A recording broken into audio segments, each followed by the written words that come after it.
Good morning, welcome to today's walk and talk. Getting back over in beautiful Tunbridge Wells Common. Haven't seen you for a couple of weeks, few weeks maybe. Hope you're all well. Sun is out, which is good. So I don't think it's going to rain while I'm walking. So today, what am I going to be talking about? Now, this might be slightly controversial, maybe it won't. I think most of you hopefully agree, but if you don't, it doesn't matter. It's just my opinion.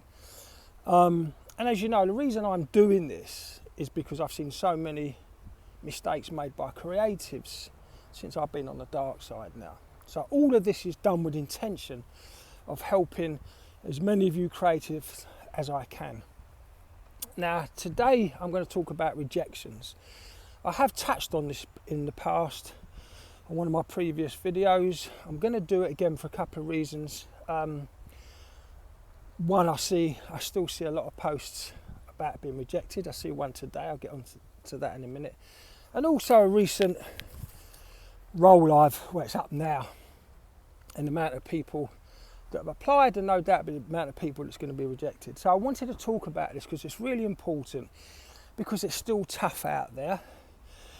It's still tough, there's still not enough roles, and there's too many creators. I think most of you know that. We do hope it's going to get better. I think now with the politics out of the way, the vote, whether we think is right or not is irrelevant. Hopefully there's going to be a buzz, some enthusiasm, and hopefully the clients are going to start spending some more money, and hopefully there's going to be more roles coming out and more jobs for you guys. So hopefully that's a good thing, right?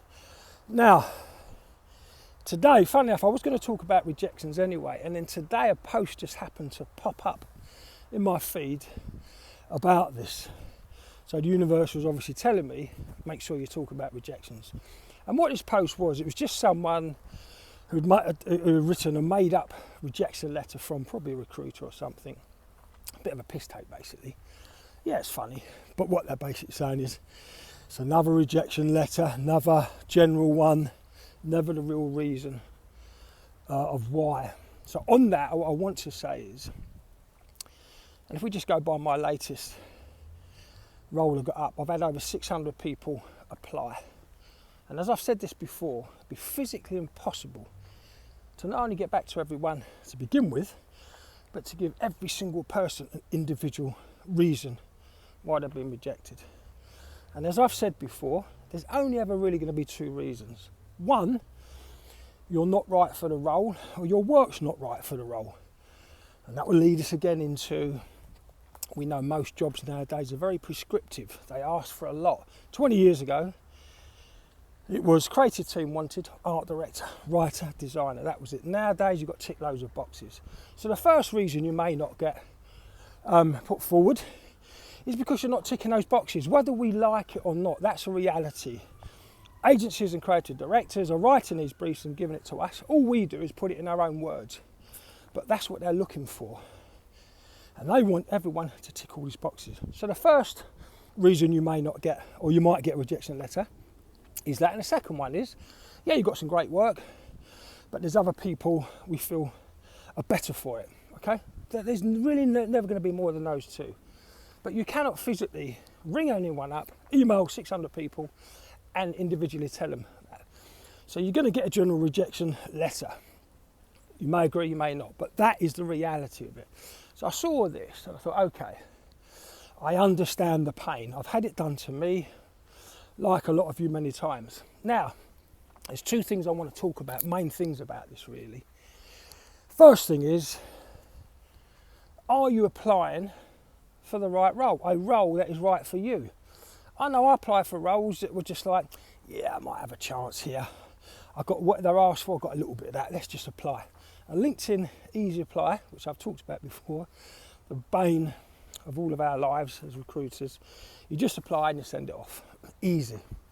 Get a lot of that. So it's easy to apply. So what's happening is, you're probably applying 200, 300, 400 roles, and really and honestly, half or less are right for you.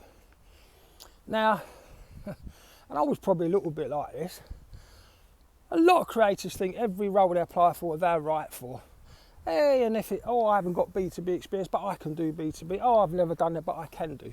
I used to do that as well. But that's not the case. At the end of the day, they're looking for something specific. If it's not in your skill set or you haven't done it, the fact that you say you can do it is not going to get you an interview or someone picking up the phone to call you. So we've got to stop thinking as creatives that every role is right for you. That's just not true. So what happens is you apply for all these roles, loads of them, and a lot of them aren't right for you. So you get rejected. You get that general rejection letter, which we talked about, that pees a lot of people off, but I'm not sure a way around it. I'm actually walking up a new little route here. I have no idea where I'm going. And you get a rejection letter, and again, the voices start coming out, and I'll talk about that in a minute. So first thing I want you to start thinking about, when you apply for this role, have you got a good chance of getting it? What they're asking for, can you show the evidence? I believe, because like I say, I did it, a lot of you are applying for roles that you're clearly not right for.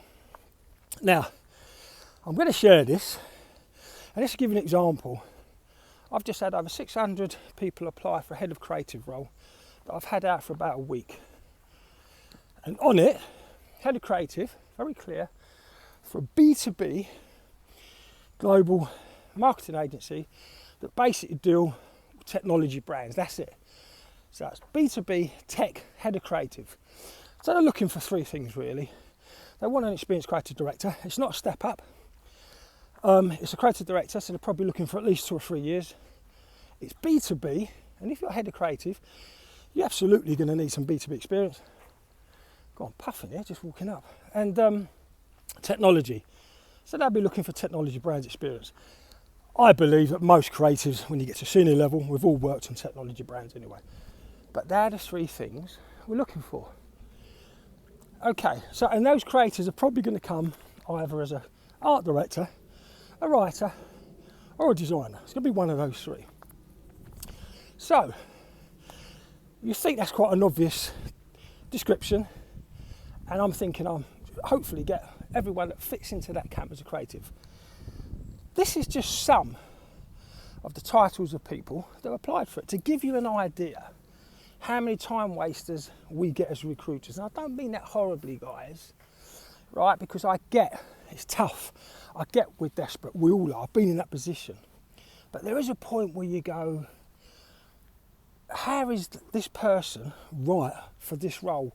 At what point did they think that they were right for this role? So let me just read you out some of the titles of people that applied for a role of head of creative for a B2B global tech agency. I've got a research assistant. I've got a marketing consultant. I've got a digital marketing manager. I have a photographer stroke actor stroke voiceover. I have a procurement manager. There's also an advertising exec with just 4 years experience. A retoucher photographer applied, as did a fundraising manager, as did a video producer. Again, video will be part of it, but just doing that's not gonna, you've got to be someone obviously who's worked across all mediums, not just video. So you go, possibly, but again, not just video. I've got a project manager, I've got a jewellery designer, and my favourite, a footwear designer. Now, like I say, I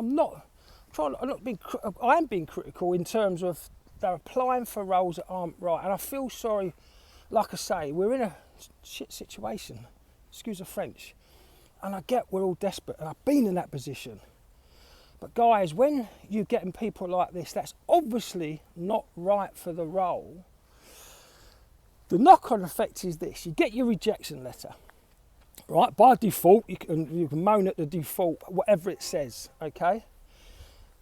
But this is the thing, and I did talk about this before. The worst thing is you add that rejection to the other rejection and other rejection, and possibly again jobs that you're not right for. And suddenly 50, 100, 200, I see people on there 300, 400 rejections. Now, how many are genuine? That's the first question you ask yourself. Now, secondly, we all have these voices in the head. I have them. I control them better now. And those voices, again, which I've had when I've applied for roles in the past as a creative and I've been rejected, those voices start going, you're shit, you're no good, give up. The phone's going to stop ringing, you better change career, you're no good. We all get them. Now, I think what's really unfair on yourselves is you're getting them. When you're getting rejected for a role that's not right for you, you shouldn't be applying, you're still getting those voices that are negative, telling you all this rubbish. So out of possibly those 200, 300, 400, maybe only 100 are genuine, or maybe 50. So actually, there's a knock-on effect of applying for the wrong role, because those voices come out and they start talking to us in a really horrible way, negative way. But actually, you're being rejected for a role you probably shouldn't have applied for in the first place. And this is what I'm trying to say. Not only save your time, you save my time, by the way, that's 600. I can honestly tell a very small percent, in my opinion, my creative opinion, are right for the role. And as I just said, I've read out some that I get that are nowhere near right for the role. But you're being rejected for positions that aren't right. If you keep adding that up all the time, you could argue that those voices that are telling you you're rubbish and you're no good, it's about roles you shouldn't have gone for in the first place. So you shouldn't get those voices for those roles. And that's the bit, that's the knock on a bit. That's the bit that I think's really tough here, is that in a way you're being criticised for roles that actually shouldn't apply for in the first place. So I want you to start thinking about it, because it's bad enough right now, it's tough out there. And we all have those voices, even me in my new role. Trust me, I get challenges all the time. But I think it's unfair on yourself to put yourself through it and get negative voices about roles actually you wouldn't have got in the first place. Imagine if you cut that out, really thought about the job you're going for. I think it will make a massive, massive difference, guys. So, main thing here really is two things. Don't apply for every role. Just apply for the roles that are right for you, okay? It makes a big difference. Because hopefully those voices in your head that's criticising you for 200 or 300, 400 rejections will have a lot less to criticise you for. I mean, hopefully, well, actually, we're never going to get rid of those voices. That's the truth of it. I still have my voices. I just know how to control them better now. But just have a think about that, guys. How many you apply for, because the knock-on and negative effect to your mental health is actually quite big. Okay, some can handle it, a lot won't, and it drives us. I speak to people now thinking about leaving the industry. Sad to hear, right? And I've tried to encourage them, and I say two things to them: it's not you, and you're not alone, because I know so many good people still struggling. So hang on in there. All I ask you to do is think about the role you're applying for, simply because it's going to have a negative knock-on effect to your mental health. And you can reduce that and help that by just applying for the roles that you've got a good chance of getting. Right, what's that, 13 minutes? I think that's all I've got to say. Yeah, I've got a piece of paper here. I've only looked at it once, so my memory's still okay. Have a good week, rest of the week, and I'll see you in a couple. I hope that helped for you, and if there's, please like, comment.